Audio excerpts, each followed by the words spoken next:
오늘 우리에게 주시는 하나님의 말씀 함께 보시겠습니다. 사무엘하 6장 12절부터 16절까지의 말씀입니다. 구약성경 472면입니다. 사무엘하 6장 12절부터 16절까지의 말씀을 제가 봉독하겠습니다. 어떤 사람이 다윗 왕에게 아뢰어 이르되 여호와께서 하나님에게로 말미암아 오베데돔의 집과 그의 모든 소유에 복을 주셨다 한지라. 다윗이 가서 하나님의 궤를 기쁨으로 메고 오베데돔의 집에서 다윗성으로 올라갈새 여호와의 궤를 맨 사람들이 6걸음을 가매 다윗이 소와 살찐 송아지로 제사를 드리고 다윗이 여호와 앞에서 힘을 다하여 춤을 추는데 그때에 다윗이 배 에봇을 입었더라. 다윗과 온 이스라엘 족속이 즐거이 환호하며 나팔을 불고 여호와의 궤를 메어 오니라. 여호와의 궤가 다윗성으로 들어올 때에 사울의 딸 미갈이 창으로 내다보다가 다윗 왕이 여호와 앞에서 뛰놀며 춤추는 것을 보고 심중에 그를 업신여기니라. 아멘. 5월 가정의 달 우리가 이렇게 이야기합니다. 우리 옆에 분들과 이렇게 한번 인사할까요? 행복한 5월 되세요. 여러분들의 삶이, 가정이, 또한 일터가 모든 가족들 가운데 행복이 가득하기를 축복합니다. 우리 행복하려고 살잖아요, 그죠? 행복하려고 교회 다니잖아요. 행복하려고 하나님의 은혜를 구하며 예배하고 말씀 듣는 거잖아요. 다시 한번 우리 인사합시다. 행복하시기 바랍니다. 5월을 가정의 달이라 이렇게 이야기하는 데는 가정과 관련된 또 거기 구성원들과 관련된 많은 기념일들이 있는 것을 보게 되어집니다. 5월 5일 어린이날, 5월 8일 어버이날, 5월 15일 또 우리 아이들을 가르치는 선생님들을 위한 스승의 날, 5월 20일 성인의 날, 그리고 5월 21일 부부의 날. 21일이 이 하나, 둘이 만나 하나가 되었다. 그래서 부부의 날이다 그렇게 이야기한다 그래요. 많은 기념일들이 5월 안에 가득한데 가장 첫 번째 문을 여는 게 어린이날입니다. 우리나라에서 이 어린이라는 단어를 처음 쓰신 분은 소파 방정환 선생님이라 그래요. 조선의 소년 소녀 어린이들이 단 한 사람도 빼지 말고 한결같이 커서 좋은 사람, 선한 사람이 되기를 바랬던 분이 바로 방정환 선생님이라고 합니다. 사실 그 이전에는 어린아이를 일컬어서 아이의 놈, 상당히 작고 하찮은 존재, 비천한 자들로 인식하고 무시하는 그러한 경향들이 많이 있었다 그래요. 근데 소파 선생님은 일제강점기 시절에 이 땅의 미래는 이 아이들에게 달려있다. 이 아이들이 어떻게 자라느냐, 어떻게 성장하느냐, 어떠한 모습으로 이 땅을 세워가느냐, 거기에 나라의 미래가 있다 이야기하면서 그러한 아이들을 존중해야 된다 하는 차원에서 아이들의 인격을 존중하자는 의미로 아이들에게 존댓말을 씁시다, 이러한 캠페인을 벌이기도 했다 그래요.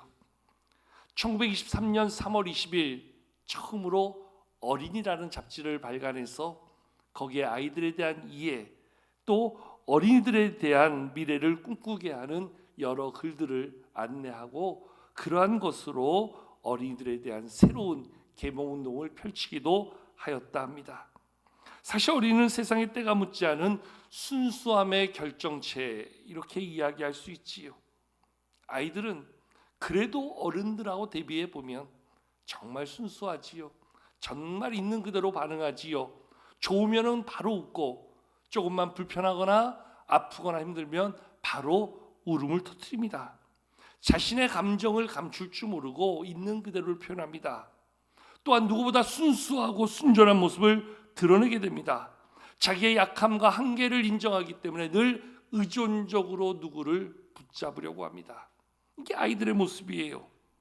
그래서 마태복음 18장 3절에도 보면 예수님은 한 어린아이를 불러 세우시고 너희가 돌이켜 어린아이들과 같이 되지 아니하면 결단코 천국에 들어가지 못하리라 말씀하셨어요. 누가복음 18장 16절에서는 사람들이 어린아이를 데리고 와서 예수님께 기도받기를 원할 때 제자들이 이를 제지하지요. 이때 예수님이 저들을 꾸짖으시면서 어린아이들을 불러 그들을 가까이 하시며 하나님의 나라가 바로 이런 자의 것이다, 이렇게 말씀해 주시기도 하셨어요.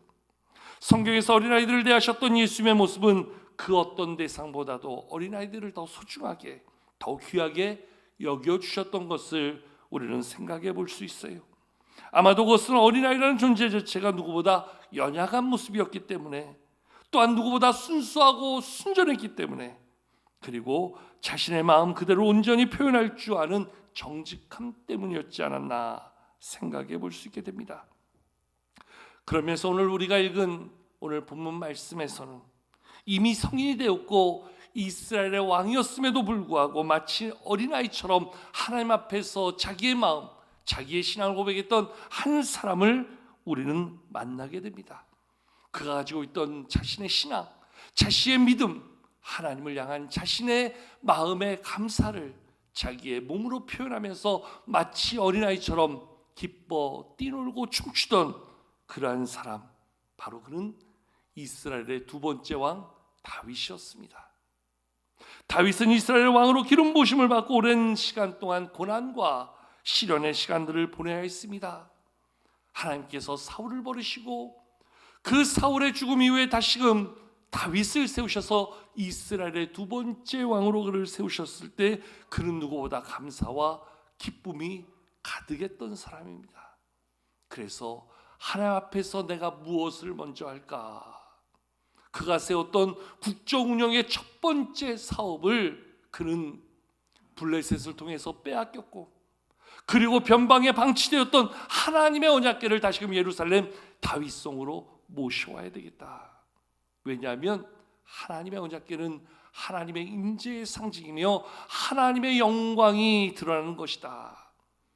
하나님이 함께 하시며 하나님의 능력이 나타나는 그 하나님의 언약궤를 다시금 우리들의 삶의 중심, 우리의 신앙의 중심 예루살렘 다윗성으로 모셔야 되겠다. 그래서 다윗은 이스라엘 왕이 되자마자 오늘 그 언약궤를 모셔오기 위한 하나의 작전을 세워가게 됩니다. 사실 그동안 하나님의 언약궤는 블레셋에 빼앗겨 변방에 방치되듯 버려져 있었어요. 기란여리 아미나답의 집에 20년 동안 버려져 있었고, 그 버려져 있던 그 언약궤를 바라보면서 안타까이 여겼던 다윗은 하나님의 언약궤를 가져오기 위해서 오늘 마치 군사작전을 펼치듯, 오늘 우리가 읽지 않았지만 6장 1절의 말씀에 보면 무려 3만 명의 무리를 동원하여서 그 언약궤를 가져가도록 그렇게 출동하고 있는 모습을 보여주고 있어요. 여러분, 이 모습을 우리가 그냥 읽을 때는 허투루 읽었을지 몰라요. 그런데 이 언약궤 하나 가지러 가는데 다윗이 자그마치 이스라엘 가운데 3만 명의 무리를 선발하여서 데려가고 있어요. 여러분, 언약궤 하나 드는데 몇 명 필요할까요? 많아도 너댓 명, 10명 남짓이면 충분하지요. 그런데 3만 명을 선별하여 세웁니다. 그리고 그들을 인솔하여 그 언약궤가 있는 곳까지 나아갑니다. 거기에 따르는 시간, 거기에 따르는 재정, 거기에 따르는 군사들 돌아가는 만한 힘, 엄청난 에너지가 소비되지요. 그런데 다윗은 마다하지 아니하고 3만 명을 인솔하여 거기까지 나아갑니다. 왜요?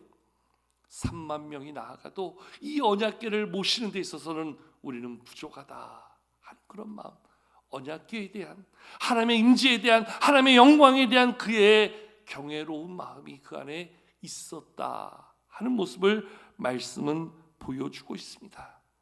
그렇게 언약궤를 모셔오는데 그 방법을 몰라서 새 수레에 언약궤를 싣고 오다가 소들이 뛰는 순간 언약궤가 수레에서 떨어질 것 같아서 그 아미나답의 아들 우사가 그 언약궤에 손을 댔다가 그만 그 자리에서 죽임을 당하지요. 하나님의 언약궤를 손대었다는 이유로 모두가 다 두려워하고 경직될 수밖에 없는 일이 벌어지게 된 거예요. 누구도 예상하지 않았던 그러한 우사의 죽음을 보면서 더 이상 언약궤를 가져갈 용기를 잃게 됩니다. 그리고 그 언약궤를 그곳 오베데돔의 집에 내려놓게 됩니다. 그러면서 염려하는 것이 이제 오베데돔의 집에 또 다른 재앙이 임하지 않을까 걱정하고 염려하면서 지켜보며 석 달이 지나게 되어지는데, 오늘 말씀의 시작 부분에 보니까 어떤 사람이 와서 다윗에게 이야기하는데 오베데돔의 집에 재앙이 많은 것이 아니라 하나님의 복이 임하여서 그의 집안 모든 것에 하나님의 복이 임했다 이야기합니다. 이때 다윗이 용기를 얻어서 다시금 제사장의 어깨에 그 언약궤를 메고 다윗성으로 올라오게 되는 그러한 모습이 오늘 본문 가운데 보여주고 있지요. 그런데 그 언약궤가 올라올 때 다윗이 그것을 바라보는 마음, 다윗이 바라보는 모습, 다윗의 태도가 어땠는가, 오늘 말씀 우리 가운데 그것을 보여주고 있지요. 먼저 말씀은 다윗이 그 언약궤가 6걸음 나올 때에 소와 어린 양을 송아지를 잡아서 하나님께 제사하고 있는 그러한 모습을 보여줍니다.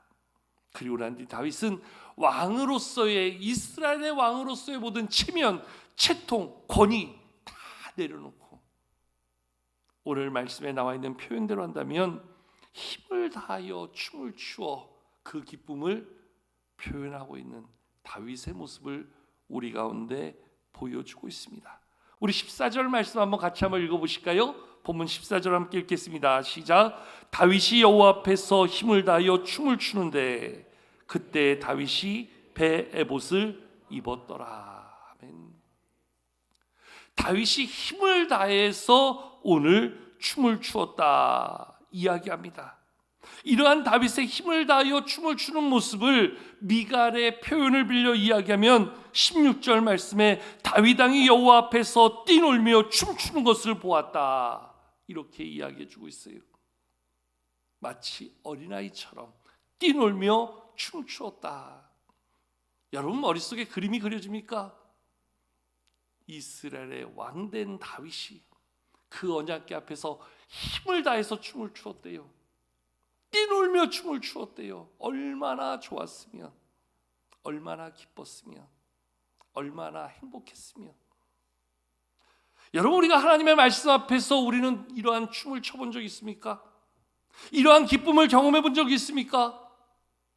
정말로 하나님의 말씀 앞에서 그 말씀을 들으며 그 말씀이 내게 이 마음을 깨달을 때에 다윗처럼 반응하는 그러한 어린아이의 모습을 나는 경험해 본 적이 있느냐? 오늘 한번 우리가 이것을 고민해 볼 필요가 있다는 거지요. 말씀을 들어도 무덤덤, 하나님의 말씀의 은혜를 깨달아도 마치 우리의 체면과 채통에 나는 이런 사람인데, 우리의 모습을 드러내고 점잖게 앉아있는 우리의 모습이 있지는 않았나. 물론 말씀을 들을 때 꼭 다윗처럼 그렇게 반응해야 된다는 건 아니지요. 그게 다는 아니라는 거지요. 그러나 적어도 내 마음 안에 이러한 기쁨, 이러한 감사, 이러한 말씀의 행복이 내 마음에 있느냐, 그것이 표현되어질 수 있느냐 하는 거지요. 근데 오늘 말씀에 보면 이러한 다윗의 모습을 못마땅하게 여겼던 한 사람이 나오지요. 바로 다윗의 아내 사울의 딸 미갈입니다. 오늘 미갈의 모습을 말씀은 이렇게 이야기해 주고 있습니다. 우리 16절 말씀 한번 같이 한번 읽어보실까요? 16절 읽겠습니다. 시작. 여호와의 개가 다윗성으로 들어올 때에 사울의 딸 미갈이 창으로 내다보다가 다윗 왕이 여호와 앞에서 뛰놀며 춤추는 것을 보고 심중에 그를 업신여기니라. 업신여겼다는 거예요. 여러분, 왜 업신여겼을까요? 업신여긴 이유가 뭘까요? 뭐 이유는 한 가지 뻔한 것 아니겠습니까? 이스라엘의 왕인데 왕이 왕의 채통을 다 내려놓고 왕의 권위를 다 내려놓고 왕의 체면 다 무너뜨리고 어찌 저렇게 말 그대로 애처럼 저렇게 뛰놀며 춤출 수 있느냐, 어찌 저렇게 힘을 다해서 춤을 출 수 있느냐, 이렇게 생각하고 이렇게 말할 수 있었던 것은 바로 한마디로 미갈은 지금 하나님의 언약궤가 들어올 때 느꼈던 다윗의 기쁨, 다윗의 감사를 보지 못하고 그의 겉으로 드러나는 그의 체면, 그의 채통, 그 왕으로서의 권위만 볼 수밖에 없었다는 것이지요.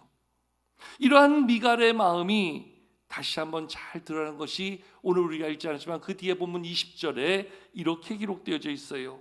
자, 우리 20절 말씀 자막을 통해서 우리 같이 한번 읽어보도록 하겠습니다. 함께 읽겠습니다. 시작.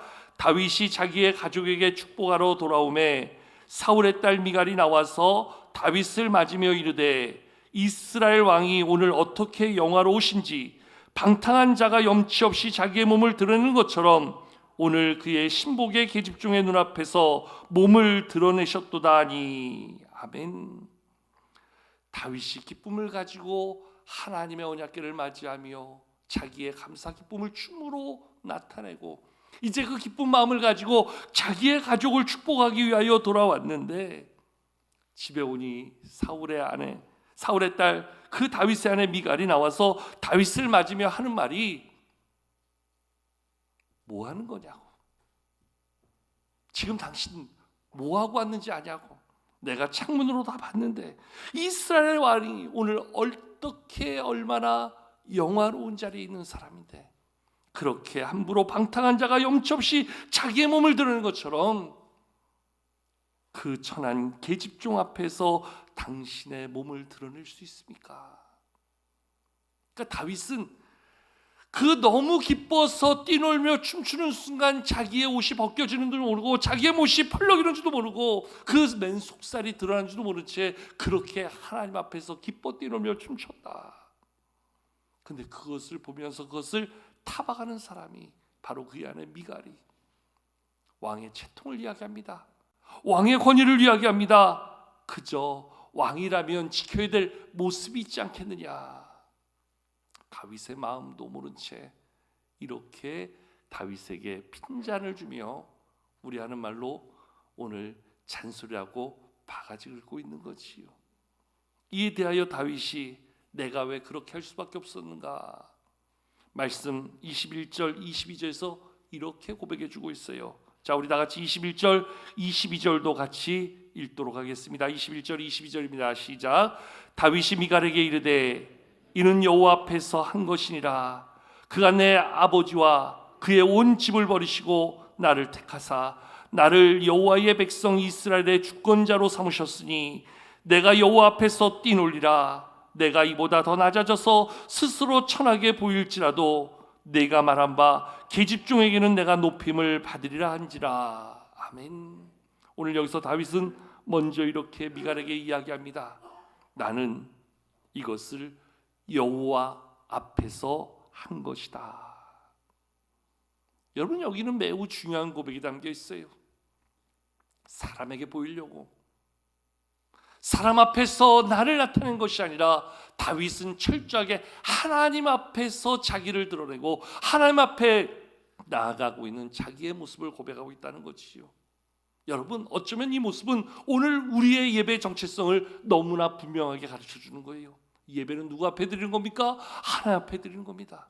예배는 누구 앞에 나가는 겁니까? 하나님 앞에 나가는 겁니다. 예배는 누구 앞에서 반응하는 겁니까? 하나님 앞에서 반응하는 겁니다.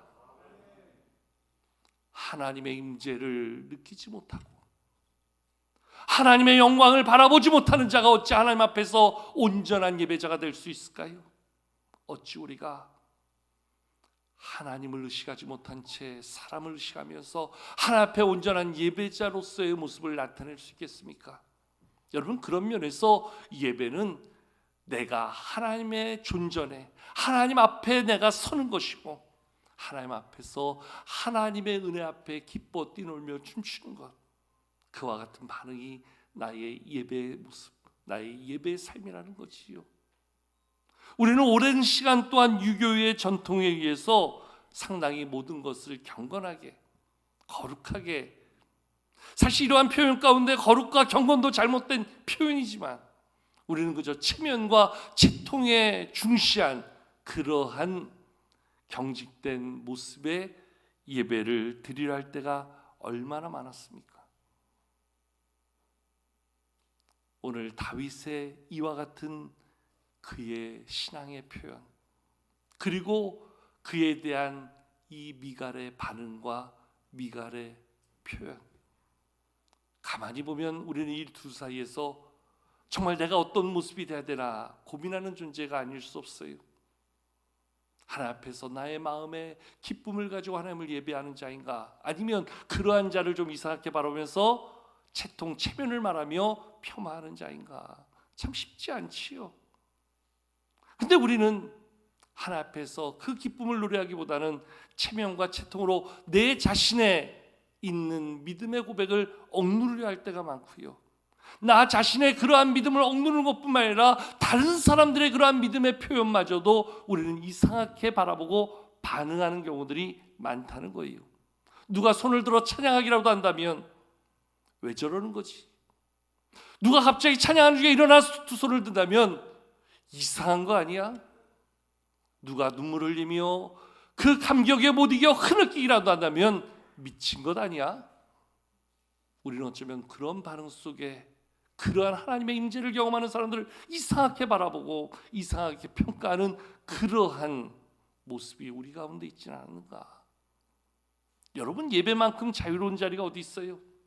예배만큼 우리의 모습이 하나님 앞에 고스란히 드려지는 자리가 어디 있어요? 그렇다고 해서 아무 때나 아무렇게나 우리의 모습을 드러낸다고 하여서 갑자기 예배 시간에 일어나 막 뛰어다닌다든가 갑자기 이상한 개성을 지른다든가 그런 것들은 통제되어야 되겠지만, 인격적으로 하나님이 받으실 만한 모습 안에서 나를 표현할 수 있는 것, 나의 기쁨과 감사를 고백할 수 있는 모습들, 얼마나 아름다운 모습이에요. 근데 오히려 우리는 그런 모습 없이 그런 모습 잊은 채 우리는 이제까지 하나님을 예배한다, 하나님을 찬양한다, 오늘도 예배를 드린다, 그런 모습으로 살아오지는 않았는지요. 오늘 다윗은 이야기합니다. 나는 여호와 앞에서 한 것이다. 특별히 다윗에게는 남다른 감사의 고백이 있는 것이, 정말 미천한 나를 하나님이 택하여 기름 부어 주시고 오늘 사울을 패한 이후에 나를 택하사 나를 여호와의 백성 이스라엘의 주권자로 삼아 주셨다. 그래서 그 다음에 나오는 다윗의 고백이 너무 멋있어요. 내가 여호와 앞에서 뛰놀리라. 내가 여호와 앞에서 뛰놀리라. 내가 이보다 더 낮아져서 스스로 천하게 보일지라도 나는 전혀 그것이 문제되지 않는다는 거지요. 내가 하나님을 기뻐 찬양할 수만 있다면, 나의 이 찬양이 하나님 앞에 영광이 될 수 있다면, 내가 어린아이처럼 보여진다 하여도, 내가 누군가에게 손가락질의 대상이 된다 할지라도 나는 그거 개의치 아니하고 나는 내 마음 다하여 하나님을 섬기겠다. 그것이 바로 오늘 말씀 속에 드러난 다윗의 마음, 다윗의 모습이라는 거예요. 저는 이 다윗의 모습이 마치 어린아이처럼 보여진다 할지라도 어린아이 모습 같은 그 순전함으로 하나님 앞에 나아갈 수 있다면, 어린아이 같은 모습으로 하나님께 그 마음의 전부를 드릴 수 있다면 거기에 진정한 예배가 있고 거기에 기뻐 받으시는 하나님의 영광이 있는 것 아닌가 생각해 보게 되어지지요. 여러분, 어쩌면 우리의 예배 자리를 보면 체면과 채통으로 우리의 모든 예배가 억눌려져 있는 것 아닐까요? 누가 조금 크게 기도라도 한다면, 누가 조금 크게 아멘이라도 하다 한다면 그를 이상하게 보고 마치 점잖게 예배하는 것이 하나 앞에 온전한 예배자인 것처럼, 그거 아니잖아요. 내 자신이 체면 채통 가지고 그저 목에 넥타이 메고 앉아 있으면 멋진 예배자의 모습으로 하나님을 예배하는 것처럼, 아니요, 내 마음의 중심이 하나님을 만나는 기쁨이 없다면, 하나님의 마음 말씀에 반응하는 믿음이 없다면 그 예배가 정말 하나님이 기뻐하시는 예배일까요? 그 예배가 정말 하나님이 영광 받으실 만한 예배가 될 수 있을까요? 여러분, 체면으로 따지자면, 채통으로 따지자면 둘째가라면 서로 할 정도로 많은 사람들이 우리 가운데 있잖아요. 근데 그거 다 내려놓고 예배하는 거잖아요. 순전한 어린아이의 마음을 가지고 하나님을 예배하는 그런 예배자의 모습. 벌써 오래전 이야기인데요, 제가 군대 생활할 때 저는 육군본부에서 군 생활을 했어요. 육군본부에서 군대 생활하면서 주일이면 꼬박꼬박 교회 가서 예배를 드렸지요. 또 못하는 찬양이지만 그때 당시에는 앞에서 찬양 인도를 하면서 주일 아침에 오는 성도들을 다 만날 수 있는 그러한 모습이 되었어요. 하루는 주일 아침 교회를 가는데 그날은 교회 가는 길목이 남다른 거예요. 길에 헌병대가 쫙 깔려 있고요, 뭔가 삼엄한 경계가 있고 그 영내 안에 교회 안에서 예배를 드리는데도 뭔가 다른 분위기가 있는 거예요. 나중에 알고 봤더니 새롭게 참모총장이 바뀌었어요. 그때 당시, 지금도 이름을 기억합니다. 이종구 대장에서 이진삼 대장으로 총장이 이 취임식을 하고 난 다음에 그 다음 주일이 되었는데, 이진삼 이 대장이, 참모총장이 어머니가 아주 기도를 많이 하시는 권사님이었다 그래요. 그리고 이진삼 대장도 아주 신앙을 잘 지키고 있는 그러한 장군이셨는데, 육군본부의 수장, 참모총장이 되어서 이제 주일이 되니까 육군 군복 다 벗어버리고 정장 양복 딱 입고서 그날 예배를 드리러 오는 거예요. 참모총장이 교회를 간다고 하니까 그날 헌병대에서 비상이 걸린 거예요. 길에 쫙 깔려서 교통을 통제하고 경계를 하고, 거기에 따르는 많은 군인들, 별들이 있었어요, 대령들이 있었어요, 중령들이 있었어요. 다 같이 나와서 앞자리에 쫙 앉아 있는데, 여러분, 군대 갔다 오신 분들 알지만 군대 생활하면서 참모총장 얼굴 보면서 군대 생활하는 사람 거의 99.9% 없을걸요? 아마 그럴 거예요. 근데 저는 매주 봤어요. 딱 지금 김금성 장로에 앉아있는 이 맨 앞자리에 앉아가지고 아마 그렇게 양복 입고 똑바른 자세로 예배드리는데요, 앞에 찬양이 안 돼요. 참모총장이 앉아있는데 제가 찬양하는데 조금 틀려봐요. 쟤 뭐야? 영창, 바로 영창 아니에요. 근데 그분이 나중에 그 육군본부 교회 담임 목사님, 그때 당시 홍순영 목사님이셨는데요, 그 목사님한테 그렇게 얘기했대요. 내가 교회 나올 때는 참모총장으로 오는 거 아닙니다. 나는 하나님 앞에 예배하는 성도로 나옵니다. 헌병대 다 연락해서 그거 다 없애게 하고, 내가 밖에 가는 것도 아니고 육군본부 영내에 있는 교회 오는데 뭐 그렇게 경계를 하고 뭐 그렇게 안내를 하느냐. 그냥 부관 통해서, 운전병 통해서 교회까지 차 타고 오면 되고 예배 드리고 예배 끝나고 인사하고 가면 된다. 모든 거 다 똑같이 평상시처럼. 그리고 목사님한테 저 앉아있다고 부담 갖지 마시고 편하게 말씀 전하시고 편하게 사역하시라고. 나중에 목사님을 통해서 그런 얘기를 들으면서 참 멋있다, 참 귀하다. 여러분, 어깨에 별 4개 무게가 얼마나 큰지 우린 다 알잖아요. 함부로 아무에게나 달려진 별 4개 아니잖아요. 그분의 말 한마디면 사병이 포상휴가를 가기도 하고 영창을 가기도 할 수 있는 그러한 권세 가운데 있는 사람이 자기의 모든 체면, 권위 다 내려놓고 나는 하나님 앞에서 예배자로 삽니다. 하나님 앞에 오늘도 예배자로 나왔습니다. 여러분, 우리가 아무리 높다 한들, 우리가 아무리 대단하다 한들 하나님 앞에서 그것 자랑할 수 있는 사람이 어디 있겠어요? 다윗이 그랬다는 거예요. 이스라엘의 왕이지만 나를 세우신 분이 하나님이신데, 나를 이 자리에 앉히신 분이 하나님이신데, 하나님의 임재인 하나님의 언약궤가 들어오는데 내가 어찌 앉아서 그것을 바라보고 내가 어찌 나의 집에서 그것을 맞이할 수 있겠느냐. 달려나가서 살찐 소와 송아지로 제사를 드리며 속살이 들어가는지도 모른 채 덩실덩실 기쁘게 힘을 다해서 춤을 추고 있는 다윗의 모습, 마치 어린아이가 좋아서 기뻐하고 있는 그 모습이 오늘 저와 여러분들에게도 있는가? 우리는 오늘 어린이주일을 통해서 다시 한번 우리의 마음을, 우리의 모습을 돌아볼 필요가 있다는 거지요. 그저 어른인 척, 내가 몇 살인데 나이 말하고, 내가 어떤 지위에 있는데 우리의 신분 얘기하고, 하나님 앞에서 우리는 그저 어린아이 같은 모습으로, 어린아이 같은 모습으로 그렇게 주 앞에 나아갈 수밖에 없는 것이 우리의 연약한 모습 아니겠어요? 오늘 다윗을 통해서 보여진 어린아이의 이 아름다운 신앙의 고백, 그 믿음의 증거가 이 한 주간 우리 가운데도 있기를 축복합니다. 세상에서는 몰라도, 다른 곳에서 몰라도 하나님 앞에서만큼은, 예배 자리에서만큼은 하나님, 나는 그저 어린아이와 같은 자입니다. 내가 오늘도 하나님의 말씀 앞에 기뻐 반응하며 내 안에 쉬는 은혜를 따라 마음껏 기쁨으로 춤출 수 있는 믿음의 고백이 내 안에 있게 하여 주시옵소서. 그리고 그 믿음의 기쁨을 가지고 또 한 주간 살게 하여 주시옵소서.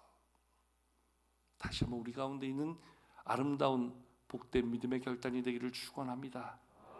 우리 쓰는 말에 이런 표현이 있어요. 야, 쟤는 꼭 애늙은이 같아. 모습은 애인데 하는 짓은 그렇지 않다는 거지요.